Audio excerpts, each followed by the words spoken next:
Panic. It's a very temperamental PC. Oh dear.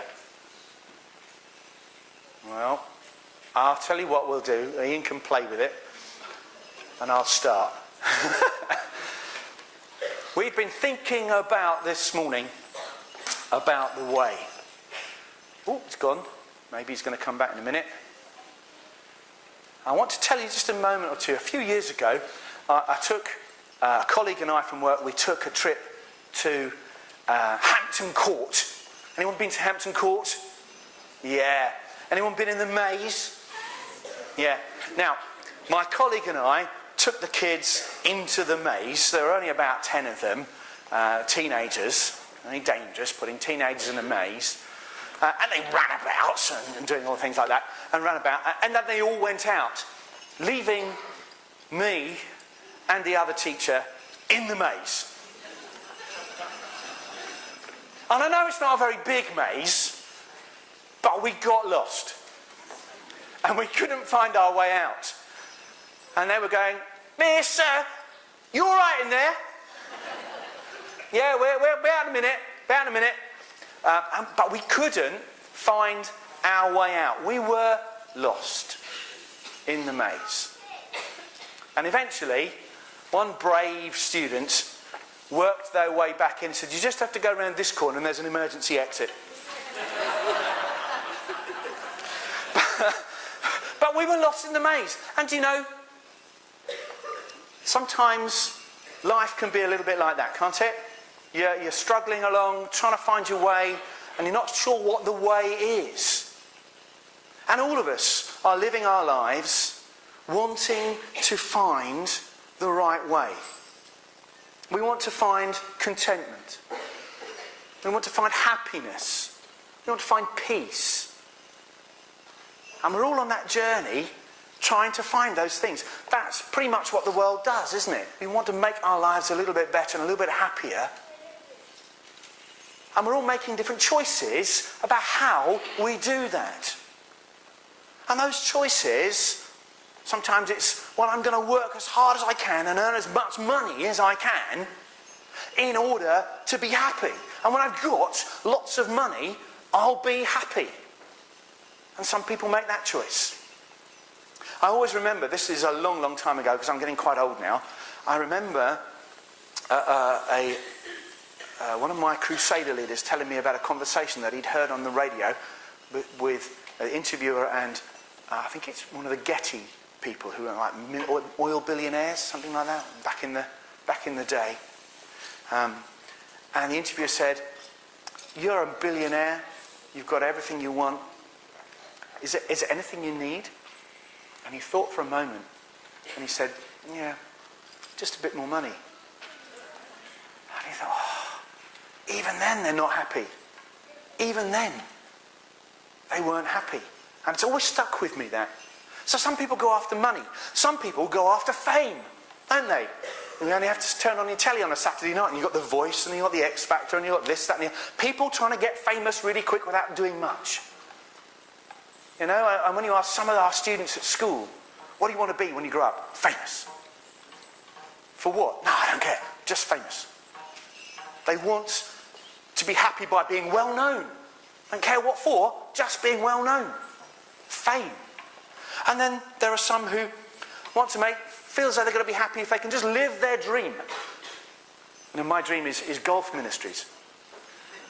Playing every golf course I possibly can, sharing the gospel with people there. I think that would work. If anyone wants to sponsor me on that, I'm more than happy to take your donations. But yeah, we think we'll be happy living the dream of all the things we've always wanted to do. But sometimes that dream fades.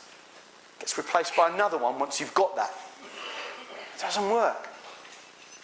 And other people might think, oh, well, if I find the right person to love, I'll be happy, and that's it. And all they want is just that perfect relationship.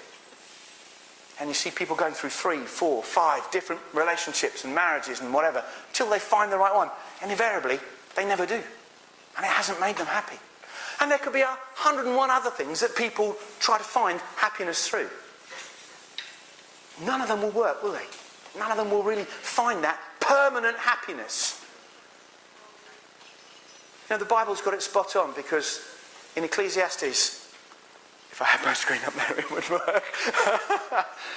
In Ecclesiastes, I think it's chapter 3, it says, He has placed eternity in the hearts of men.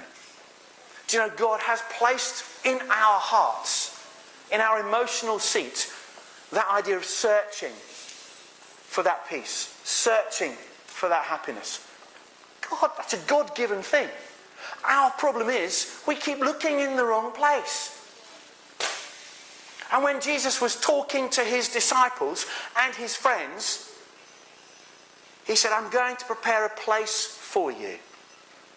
John chapter 14.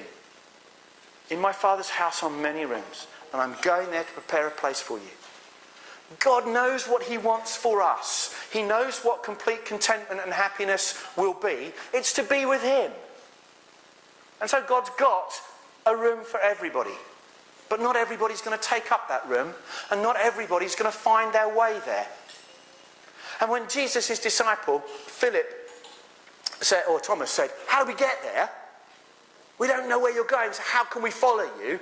Jesus said those immortal words, I am the way, the truth, and the life. No one gets to the Father except through me. That's the way. That's the thing that's going to fill that missing piece in your heart, is Jesus. Not good works, not money, not fame and fortune, not anything else that we might try. Jesus is the perfect fit that will fill that space that we're all really looking for. So that's all very well and good, I can hear you say. Thank you. But how does that work? What do we have to do? What do we have to do?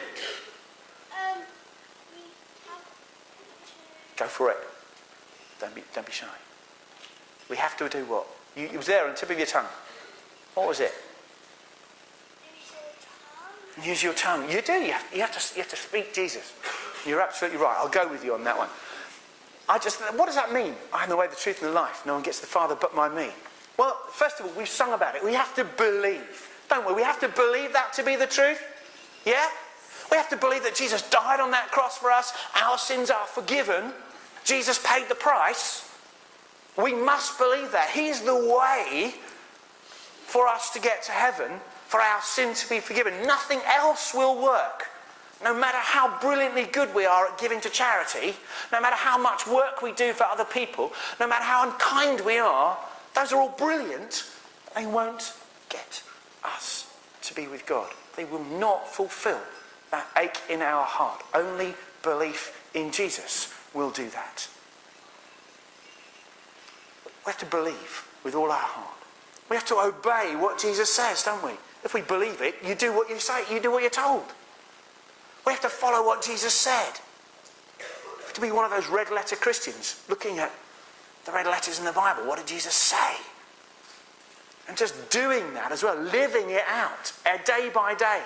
Not just coming here on a Sunday, but living it every day, 24/7. Living your life the way Jesus lived his life. Compassion for others, love for others, putting other people first, worshipping God, having a God-centered life. That's what Jesus did. That's what we need to try and do too. We'll all fail miserably, of course, but we need to keep going with it. If we really want to find our way home to where God has called us and prepared a place for us, then we need to know that Jesus is the way. He is the way in which we should follow. No other way, no other faith, no other political system, no other means of trying to better ourselves will get us to God. Only Jesus. Jesus is the only truth that will get us there. Other faith systems are fantastic for providing people with good, solid moral backgrounds, but they're not going to get people to be with God. Jesus is the only way. He said that. He's the truth. And he's the only one who's going to give us eternal life. The way, the truth, and the life. We need to believe, we need to act it out, we need to follow 24/7. Let's close with a prayer.